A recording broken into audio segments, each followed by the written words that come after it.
खबरों की शुरुआत करेंगे अहम खबर के साथ। महाराष्ट्र नवनिर्माण सेना के सदर राज ठाकरे आज शाम महाराष्ट्र के औरंगाबाद जिले में एक जलसे-आम से खिताब करने वाले हैं।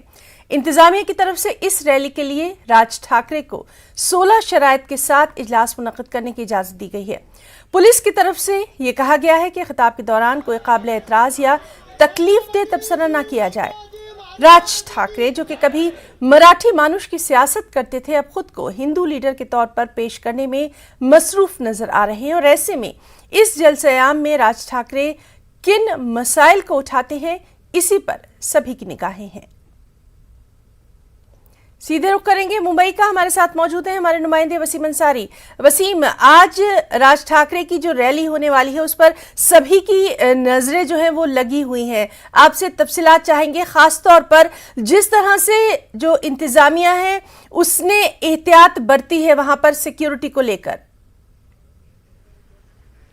देखिए, राज ठाकरे की जो रैली है इससे लेकर सभी की निगाहें लगी हैं कि आज शाम राज ठाकरे किन किन मुद्दों पर अपनी भूमिका रखते हैं। पिछले कुछ दिनों से जिस तरह से राज ठाकरे ने हिंदुत्व के मुद्दे को लेकर शिवसेना को घेरने की कोशिश की, उसके बाद लगातार जो उन्होंने अपना एक लुक भी बदली किया और ये बताने की कोशिश की है, खास करके जो उनका पहनावा है उस पर उन्होंने भगवा कलर पहनना शुरू कर दिया और ये बताने की कोशिश की एक पिक्चर्स जहाँ पे बाला साहब ठाकरे का और राज ठाकरे का ऐसे लगा के बाकायदा सोशल मीडिया पे इसे वायरल किया जा रहा है। साथ ही जिस तरह से औरंगाबाद जो सभा होने वाली है, ये ऐतिहासिक सभा होने का दावा मनसे की तरफ से किया जा रहा है। आज राज ठाकरे क्या कहेंगे इस पे सभी की निगाहें हैं, लेकिन जो अहम 10 मुद्दे हैं उस मुद्दों पर हो सकता है राज ठाकरे अपनी भूमिका रखें, जिसमें सबसे पहले लाउड स्पीकर को लेकर जो अपनी भूमिका रखी थी उस पर वो राज ठाकरे बात कर सकते हैं। साथ ही जिस तरह से लाउड स्पीकर को लेकर उन्होंने अल्टीमेटम दिया था उस पर अपनी भूमिका रख सकते हैं। और साथ ही जिस तरह से देखा गया कि हिंदुत्व के मुद्दे को लेकर जब उन्होंने अपनी भूमिका बदली तो अयोध्या दौरे को लेकर भी अपनी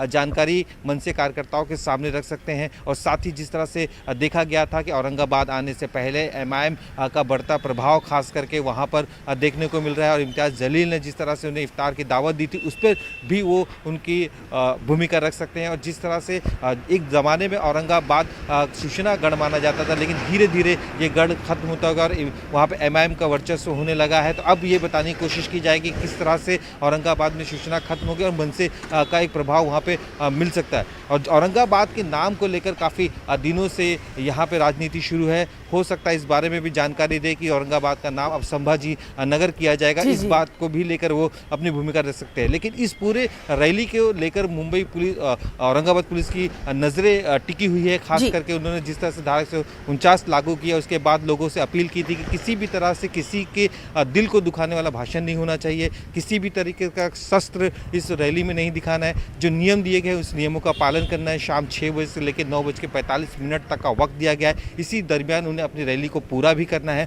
और राज ठाकरे जिस तरह से पूना से निकले थे एक दिन पहले, उसके बाद वो अहमदनगर गए। अहमदनगर में वहाँ पे संभाजी शिवाजी महाराज के, छत्रपति शिवाजी महाराज के स्मारक को उन्होंने फूल अर्पण किया। उसके बाद वो उसी रास्ते से बाकायदा औरंगाबाद पहुँचते। तो एक पूरा माहौल यहाँ पर मनसे की तरफ से बनाने की कोशिश की गई। तो आज होने वाली इस रैली पर सभी की नजरें लगी हुई हैं। हमारे साथ औरंगाबाद से हमारे एक और साथी मोहम्मद अजहरुद्दीन भी हमारे साथ इस वक्त जुड़ रहे हैं।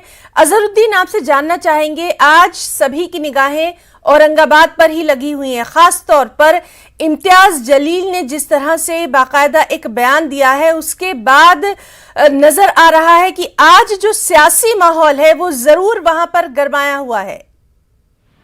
जी ना, बिल्कुल सही है कि औरंगाबाद में जो रैली होने जा रही है, औरंगाबाद में जो राज ठाकरे की सभा होने जा रही है, उसको लेकर पूरे महाराष्ट्र में बल्कि पूरे मुल्क की नजरें इस सभा के ऊपर लगी हुई है।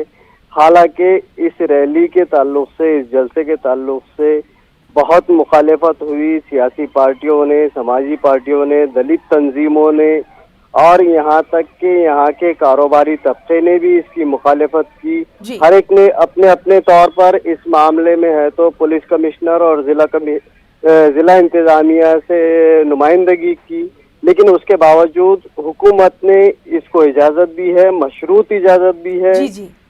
सख्त शराइत आयद की गई है। मैं आपको बता दूं कि इस जलसे को लेकर पुलिस सख्त चौकसी इख्तियार किए हुए है। गुज़िश्ता शब शहर में फ्लैग मार्च किया गया पुलिस के इंतजामात काफी सख्त रखे गए हैं। जहाँ पे रैली होनी है वहाँ पर भी चारों तरफ से उस इलाके को घेर कर रखा गया है। पुलिस और जिला इंतजामिया कोई रिस्क लेना नहीं चाहता।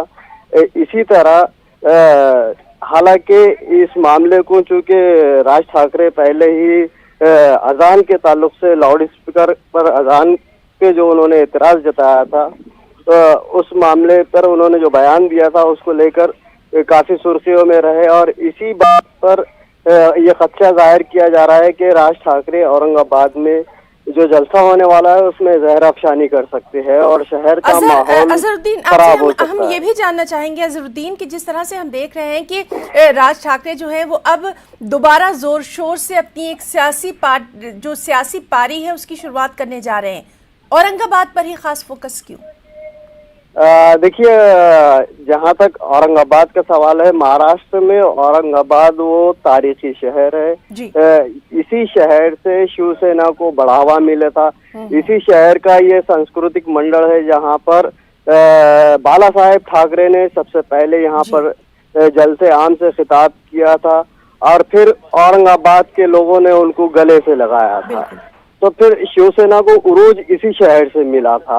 आज राज ठाकरे अपने चचा के नक्शे कदम पर चलते हुए उसी सांस्कृतिक मंडल में जलसा करने जा रहे हैं। और ये है कि राज ठाकरे ने बाला साहेब ठाकरे ने फिरका वाराना बयानात उतने इश्तियाल अंगेजी का मुजाहरा नहीं किया।